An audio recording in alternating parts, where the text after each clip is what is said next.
I know we're probably all kind of frustrated with Stuart Skinner, considering the Oilers almost battled back and found a way to get at least a point out of this game.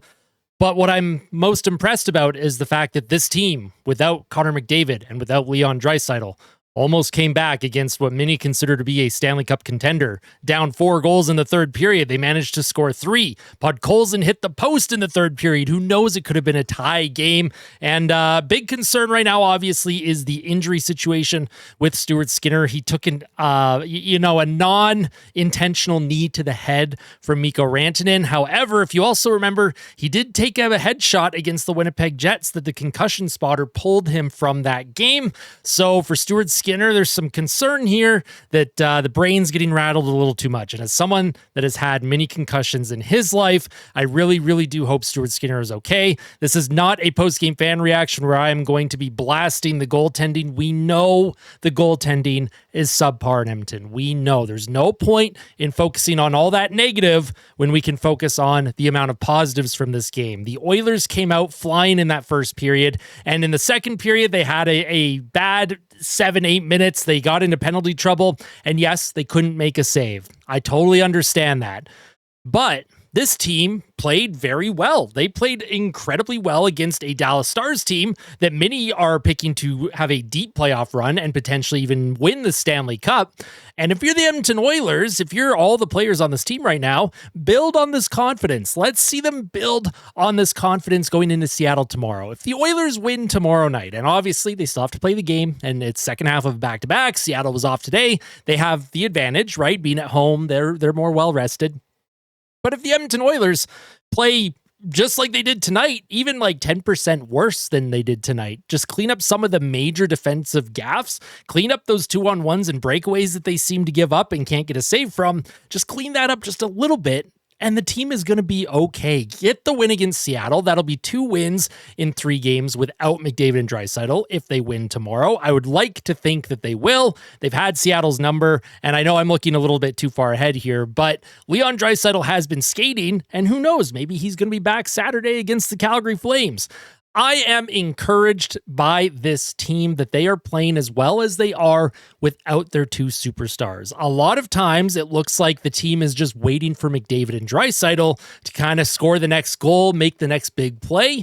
But right now they have to do things by committee, and all 4 lines, once again tonight, in their limited ice time, even that 4th line, Max Jones and Derek Ryan, I thought looked okay. I didn't think they looked terrible. Corey Perry, the ageless wonder on this team, scored his 16th goal of the season. Adam Henrique, his 2nd goal in consecutive games on the power play. Once again, we've seen that power play connect 4 times without McDavid and Draisaitl, 4 times on 10 opportunities.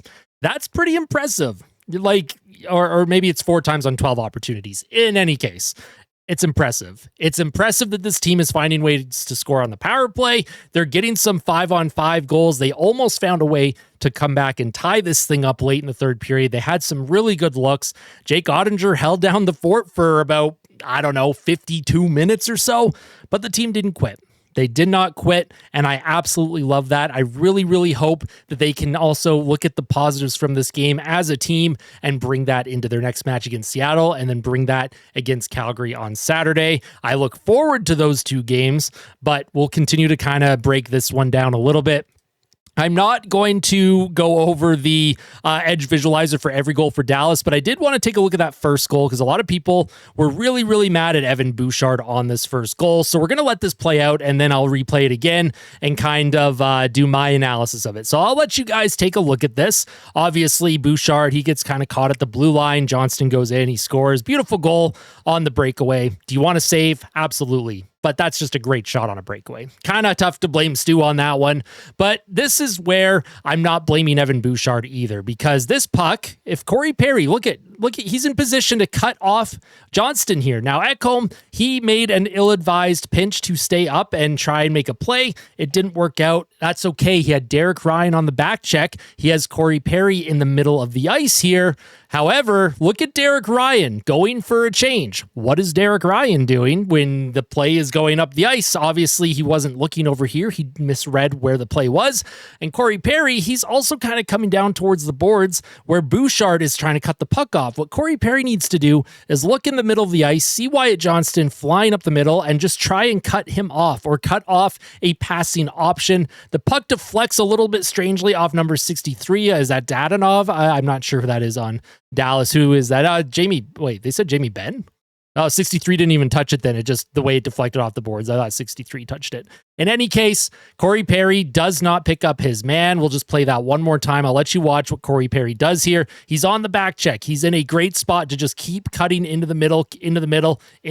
Now he's just flat-footed. It's just one of those things. It's one of those things. I'm not blaming Bouchard on that. Ekholm, I mean, what an effort to try and get back. He was way behind Corey Perry, and he managed to get back before Bouchard or Perry did. So Matthias Ekholm, he obviously knew he had to get back. Bad change by Derek Ryan. When we look at goals against, there's usually a multitude of errors that happen on a goal against. It's really tough to just point the finger at one specific player. I'm not doing that with Bouchard tonight. And then, of course, we'll take a look at the Oilers visualizer here. Corey Perry got things started 9:30 into the third period on the power play. We'll kind of just let them do it off the face-off. Shot from Wallman goes wide, which I think was intentional. I think Wallman was 100% doing that intentionally. Get that puck to bounce off the boards. He had traffic in front. Corey Perry picks up that rebound. Nice backhand over Ottinger's shoulder, top shelf. You love to see that. And then Adam Henrique with an absolute snipe. This is consecutive games where he is just absolutely sniped it from the top of the left circle, and Corey Perry, nice play down low, feeds it back to Henrique, and he rifles it over Ottinger's shoulder as well. You have to go high on Jake Ottinger. This was the scouting report in the playoffs. This is something I talked about a lot during the postseason. You have to elevate that puck on Ottinger. He is a very mobile goalie, very good down low. He's great with his lateral movement, and the Oilers, 2 of those goals are top shelf. Now, obviously, Zach Hyman's went 5-hole, but it was a kind of a broken play in front of the net. Ottinger wasn't able to close his pads. The Oilers had the extra attacker. Great work along the boards, by the way. Perry, Hyman, Nugent Hopkins, Jeff Skinner, all doing good work to get that puck. Hyman, he bangs in that rebound. Late in the third, there was 1:25 left when Hyman made it a 1-goal game. Unfortunately, they were not able to make it any closer than that. It was a terrific, terrific effort from the Edmonton Oilers, though. I have absolutely no major complaints here. Now, when we take a look at the money puck, the advanced analytics, the deserve to win-o-meter, obviously, again, this can be frustrating.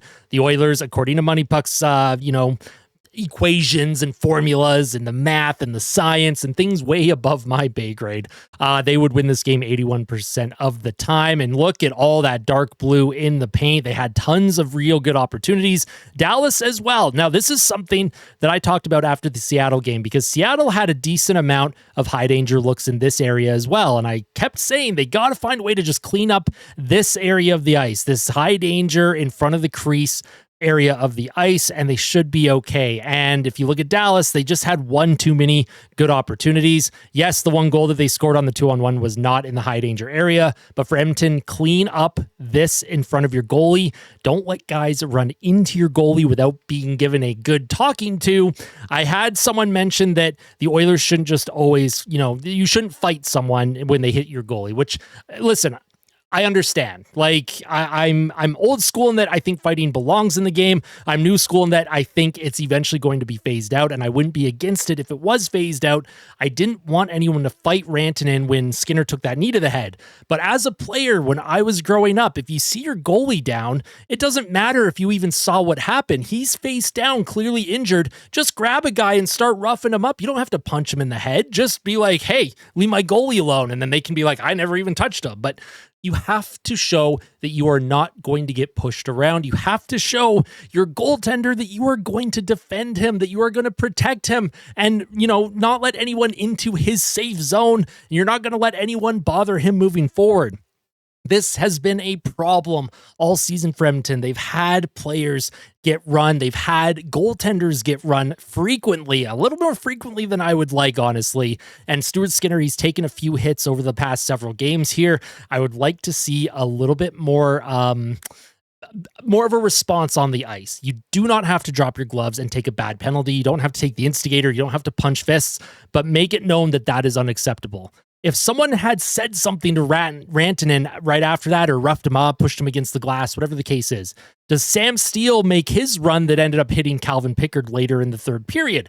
Now, you can say that Wallman kind of, carried him in. I think Wallman was actually trying to stop him from hitting his goalie, and Sam Steele just had so much speed that he ended up hitting Pickard. But you had your goaltenders run it numerous times today. You just can't let that happen moving forward. You absolutely cannot let that happen moving forward. There was a response when Steele ran Pickard. Wallman ended up getting a penalty for roughing on the play, and then Steele obviously got one for goalie interference.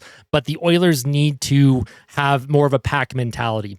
There have been times in different games that I've watched this season, especially with like Boston and Tampa, and there are times when someone is even just looking at their goaltender the wrong way. In Tampa, Vasilevsky, if he is even remotely nudged, the whole team, all 5 guys on the ice, swarm whoever touched him every single time after the whistle. Just do something. That's all I'm saying. That's my little rant on the goaltending situation. We'll kind of take a look at some of the other stats here. Expected goals in all situations tonight, 5.39 to 2.36 in favor of the Oilers, which means Jake Ottinger had over 2 goals saved above expected. And if you look at the expected goals tonight for all players at 5-on-5, pretty much everyone was above 50% except for Stetcher and Henrique. Jeff Skinner once again having a terrific game for Edmonton. He's being given more opportunity. He did not find the score sheet tonight, but I thought he was Edmonton's best forward. Drew a couple power plays. Connor Brown had a good game, missed the net on a wide open chance in front. Zach Hyman had a goal. He probably could have had 3 or 4. He played very strong hockey. There's nothing to complain about with this game other than the fact that Edmonton lost, because overall, they're finding ways to get some depth scoring here. They had Henrique, Perry, and Hyman score tonight. The other night against Seattle, Nuge had the hat trick, but you got a goal from Henrique, and, they're getting some scoring without their big guns, and this is very encouraging. Hopefully, this can continue moving forward, no matter how long McDavid and Draisaitl are out. If they're competitive, if they are playing well, and they still lose, obviously, trying to overcome your 2 superstars' absence is difficult, but I like the effort tonight. All right, now to end things off, of course, we are going to be taking a look at the questions from you, the fans. I do apologize that I'm not getting to all of them. You can see all the notifications here. I'm not going to be able to get to every single one. I have a few that I've bookmarked and saved that I wanted to talk about, so we'll start with Tyler here. Stu with only 2 starts above 900 in his last 15 games, also not against top 16 teams both times. Do you honestly believe he will perform better than how he has been once the playoffs hit? Got to admit, I'm nervous, and I agree with that sentiment, and I feel that as well. Main thing and the most important thing right now for me is I just want Stuart Skinner to be okay. I want him to hopefully not be concussed. I hope he's okay. And we know mentally Stuart Skinner, he's battled, and you can tell his confidence is low right now. I hope he's able to turn things around for obviously the team, but for himself more importantly. I'm a channel that, this season, there's been ups and downs. I've been a lot more negative than I had planned on being this year, but I do try and preach that positivity as much as possible. So I'm going to try and spin that a little bit. I just want Stuart Skinner to be okay in, more ways than just his play on the ice, and hopefully that can carry forward into the playoffs for him. Lion T messaged and said, I think we need more of your good luck charms, hopefully a win tomorrow and still be able to get home ice advantage.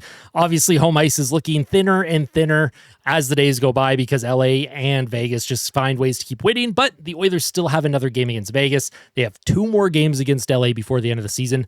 They are in control of their own destiny right now. If they can take advantage of those games against their division rivals, obviously I think they'll have home ice. And those of you who are unaware, on Twitter, after every goal, before the first goal, I said, please just score 1.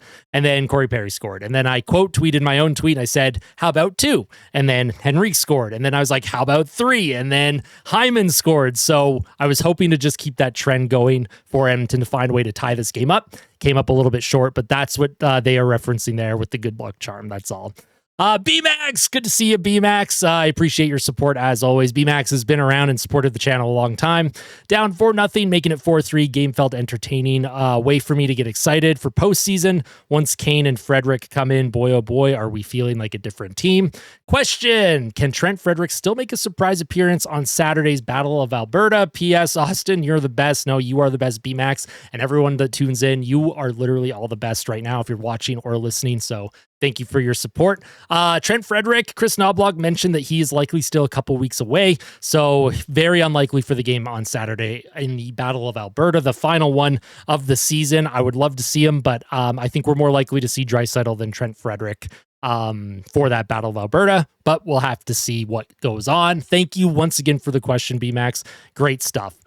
Nick says, hope Stu is okay too, but if he isn't, is Bowman smart enough to call up the young guy over the old ECHL level player in Delia? Rodrigue has been bad this year too, but he better be given a shot if we need to make a call up. They will 100% go with Olivier Rodrigue. It would make no sense to go with Colin Delia or Delia. I do apologize if I'm pronouncing his name wrong. Obviously, Olivier Rodrigue, he hasn't had the year that many fans were hoping for. He had a strong campaign last year in Bakersfield. This year, it hasn't been as strong. He started off well, but as the season's progressed, he has gotten kind of progressively worse, at least just looking at the box scores. I don't have enough context. I don't watch enough of Bakersfield. So if you watch a lot of Bakersfield games, let me know how Olivier Rodrigue has played. If they have to make the call up, it should be Rodrigue, but we'll have to see. Steven says, first, tonight was a repeat of last game against Dallas, but in reverse, of course, referencing the fact that the Oilers almost blew a 4-goal lead against Dallas. That 5-1 lead heading to the third. Tonight, Dallas almost blew the 4-0 lead. Second, the next time they're down by a lot of goals, continue tweeting the number they should score. Maybe I'll do it before the game even starts. How about we score 1? I'll tweet that right before the puck drop tomorrow against Seattle, and then we'll just continue that, see how many we can get. I like that. Thank you, Steven. Trent says, I like the third period Oilers. Hopefully Pickard doesn't fall asleep tomorrow. What do the Oilers need to do to stop a slow start and to gain confidence in Stuart Skinner? I think the big thing is getting that first goal. So I don't think Calvin Pickard's going to fall asleep. He doesn't seem like the goalie that just kind of snoozes on by. But for the Oilers to get that confidence, especially in front of Stu, get that first goal. If they had gotten the first goal tonight, if Zach Hyman had scored on that breakaway early in the first period, great pass from Bouchard, by the way, to spring him. I think this game is completely different, and I think we're talking about a much different outcome. It's easy to say that with hindsight, but I truly do think playing with the lead instills confidence, not only in the players on the ice, but in your goaltender as well, that they're going to be able to get some goals for you, and you can kind of settle in and relax. When it's a 0-0 game and a goalie where he's already putting a lot of pressure on himself to make that big save, when he doesn't make it, well, now you're down 1-0, and then you see the bench deflate, and then you're putting too much pressure on yourself, and then it just snowballs, right? So that is a great question, and that's just kind of my thoughts on that. And of course, Hockey Fan says the Oilers will bounce back. The effort without 97 and 29 has been great. That second period cannot happen again. The score would have been different. I agree. Cannot give up 3-4 goals in one single period. So hopefully they can lock things down and play a full 60 minutes against Seattle tomorrow. Yet they can't afford to have a 10 or 15 minute span in a game where they don't have it, right? And they need to find a way to also stay out of the box, be a bit more disciplined. I know they only took 3 penalties tonight, but that is a big difference when, the penalty kill has been shaky and up and down like a roller coaster all season. Don't give other teams opportunities. And of course, our final question is coming in from west of the 5th. It's not all Skinner's fault, but where has his confidence been for the last few weeks? It is completely gone. That look after the 5-hole goal said it all. He lets in way too many easy goals on a nightly basis. D needs to start watching their man as well. Guys just left open. I 100% agree. I do not disagree with that. That's why I mentioned that they need to play a full 60 minutes. When you have a goalie that isn't 100% confident right now, when you have a goalie that knows that he's not 100% confident right now, when the chances that you are giving up are breakaways and 2-on-1s, it's tough, right? And that probably weighs on him too, because, he let him get comfortable in the net. His first big stop that he had to make would have been on the breakaway against Wyatt Johnston. He didn't even get time to properly settle into the game because the Oilers were so good at shot suppression throughout that first period. Let your goalie see some pucks, let him get comfortable with it, let him feel it, let him hit his body a few times, and let him settle in. But again, that's That's just my opinion on it. Of course, you'll all have your own opinions on it. So please let me know all of your thoughts in the comments section below. If you're still watching up to this point in the video, thank you all so much. Smash the like button and maybe subscribe to the channel if you really liked it and you want to see more Oilers content. Tomorrow morning, we'll have the pregame report up against Seattle. And then, of course, tomorrow night after the game, the postgame fan reaction. I look forward to seeing you all tomorrow. Have a wonderful night. Have a wonderful day tomorrow. We'll see you soon, Oil Country. Make sure you tell someone that you love them. And as always, fight like a kid. Fight like Ben. Let's go Oilers. We'll see you soon.